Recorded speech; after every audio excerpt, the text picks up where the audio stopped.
I left off with this controlled mean comparison, which shows the mean value of the feeling thermometer toward journalists reported by NAS respondents by level of education, as well as three values of party identification. And you can see it fairly clearly in the clustered bar chart here, where you have respondents separated by Democrats, 2 should be independents, and 3 Republicans, and the bars are levels of education.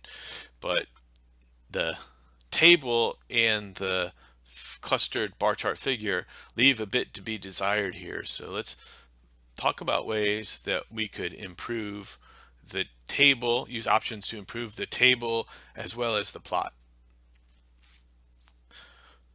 Some arguments that will help us make a more concise display are the Z-Labs argument and the IV-Labs argument.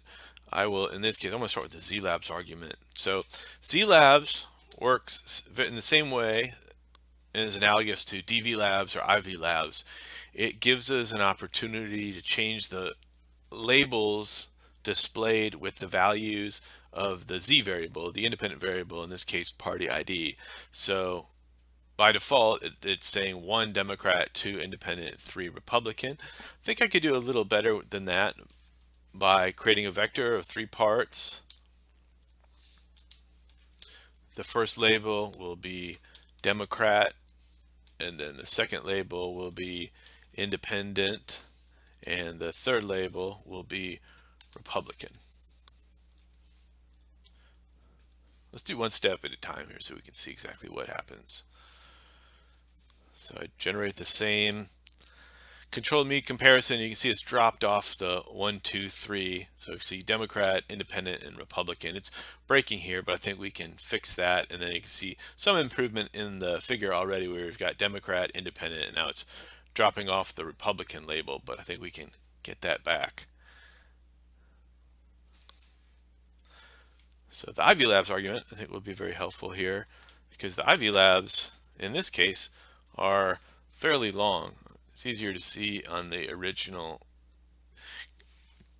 mean comparison here, where we have 1, 2, 3, 4, 5 levels of education, and we see, like in particular, like label 3, some post-high school, no bachelor's degree, is a very long label. And if you look at the amount of space we have on the console here, it's taking up more than half the console room just on this label alone. So I'm going to pause the video, type a new set of labels, and we'll run the result.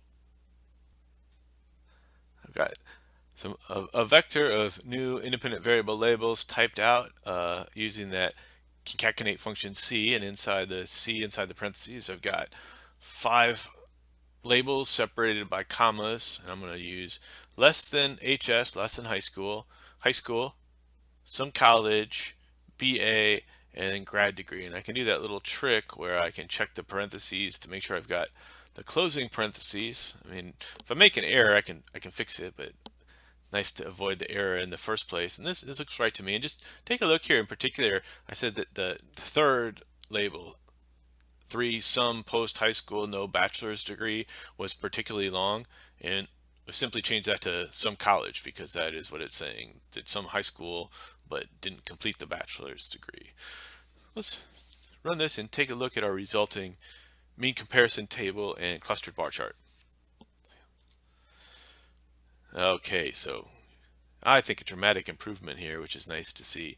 All kind of fits on one screen here without much scrolling, and a really like consolidated display of information. It might, since we have the room, I might just add that HS means high school, parentheses, high school, parentheses, HS. And I'll say college degree.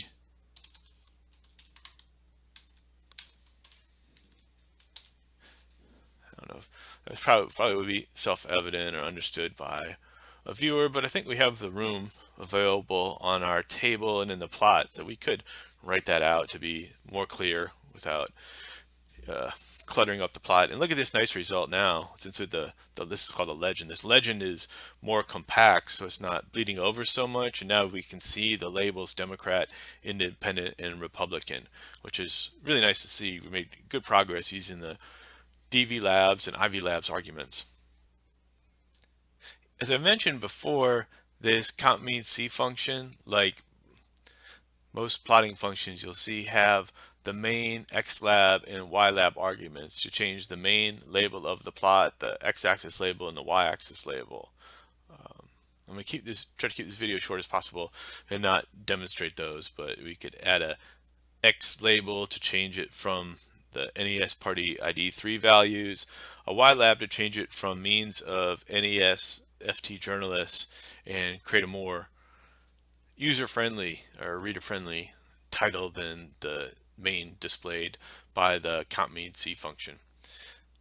One argument that's not so standard, and it's only really used with this function when you have a control variable, is an argument named legend.title.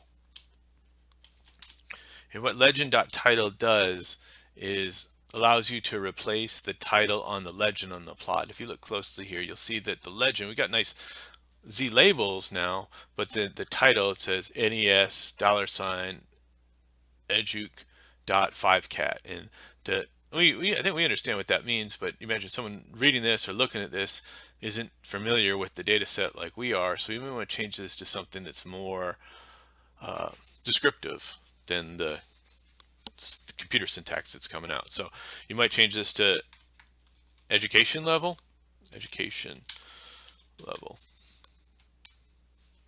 Now run that to show you how the legend title comes out. It doesn't come out in the table, but now we've got a more descriptive title on the legend, which is helpful. Another option you have, and it's I think kind of a fun one, when you create a controlled mean comparison in a cluster bar chart or other types of chart, is an argument called z.palette. And a palette is the set of colors used to create something. Usually like artists carry a palette, but in this case it's the palette of colors used for the Z values.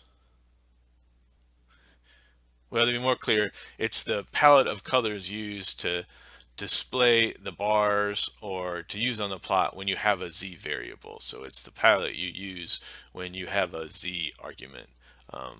The details of this you can find in the help function under the Z palette argument. It says for bar and line charts with control variables, it's the palette, and the default is called light grays. That's what we see here in the plot. These are the light gray palette.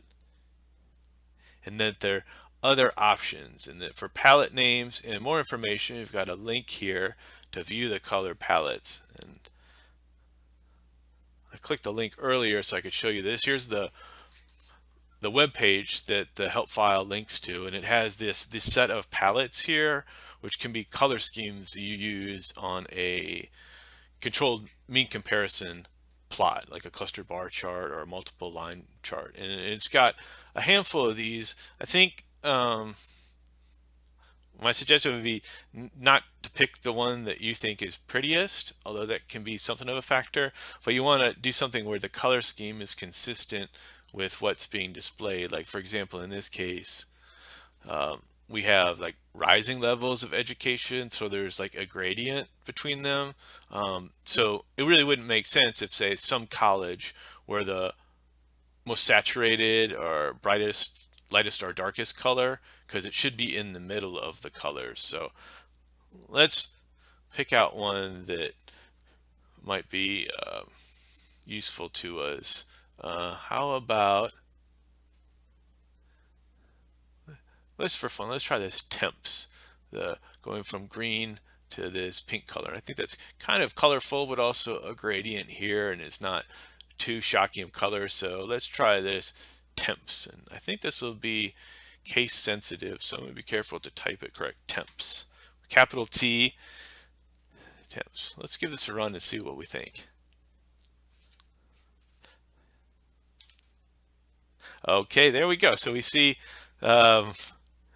The education levels are displayed with these colorful bars symbolizing different levels of education. I'm not sure that I would use this particular color scheme. Well, it depends on the audience. For an academic presentation or paper, I don't think I would use this particular scheme, but it is kind of colorful and fun. And for demonstration purposes, that we showed you how to find that color palette and how to specify the color palette used. So we've got a clustered bar chart here, which is a nice way to see the relationship between education level and feeling thermometer toward journalists by different values of party identification. You can compare each education levels within each cluster, but that's not the only way to do it. And you can use the plot argument to change the entire type of the plot used to make to visualize controlled mean comparison. This is a bar chart, the default, but we can change this to line, and this should give us a multiple line chart. So you can see 3 lines separated by values of the control variable party ID, and then tracing it over levels of education. And you can kind of see the rise among Democrats and perhaps a fall among Republicans. That's an interesting development. You might kind of notice that the legend sort of is getting kind of flipped around here, where we are controlling for level of education, so separating it, controlling for party ID, so separating the lines for one for each party, and then the independent variable is along the x-axis, which is right, but now our legend title is off. So for this particular plot, we'd want to change it to partisan identification, or maybe more simply partisanship. Let's give that a run and take a look at our results, see if we're happy with it. I don't know about you, but I am very happy with it. We've got our 3 lines tracing out feeling thermometer toward journalists, controlled by party identification. And you can maybe imagine now, I think, what I said earlier about you don't want too many different different values of the control variable, because it gets cluttered. So I think this is making really good use of the white space with these 3 lines, and we're showing broad patterns of a relationship. But you might imagine how cluttered and complicated this would get if we had 7 lines, each with 5 going over 5 means or 7 values in the legend. I think this is good use of the white space without going overboard. There's an option for points if we don't want the connecting lines. We can get this same plot just with the points.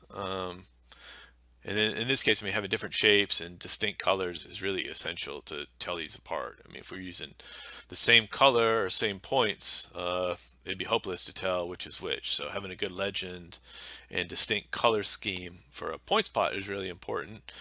May not make the best use of the white space, and if we want to add some information to it, given our white space, we can use that plot.ci argument to plot the confidence intervals. By default, that is false, and if we change it to true, it will add confidence interval bars, or it should, to our points. Okay, you can see those on the plot where, depending on how many respondents are in each subgroup here and the variation of their responses, we get confidence intervals of varying widths, and that would help us understand how much variation is plausible in our estimates of the feeling thermometer toward journalists in these categories. So this is the smallest group and the most varied group, less than high school, and you can see that the margin of error of these estimates is larger than it is for other groups. But overall, these are pretty tight estimates, and that adds something to the display in that plot.ci. And by the way, if you're in chapter 4 of the book, or we're in chapter 7 of the book now, so the confidence intervals may not make a whole lot of sense to you, but they'll be explained more fully in chapter 8. I'm just trying to show you all the options you have with this compmeansC function for plotting, and that plot.ci is one of them. And the last thing I want to mention is the plot.ci argument also works with a line plot. So we could have the line We have the markers connected with different styles of lines and with confidence interval bars superimposed on the points. So that would be I think a particularly interesting and informative display. I think that makes really nice use of the white space, isn't cluttered. So among the choices, I might go with that, but I like the bar chart a lot too. Hope you enjoy understanding the different options you have to create plots to show how to make control comparisons with the compmeansC function in both to control the tables you get as well as how you visualize that using a plot. And I think for this particular type of analysis, having a good plot is really helpful to understand or see patterns that are in the tables of values.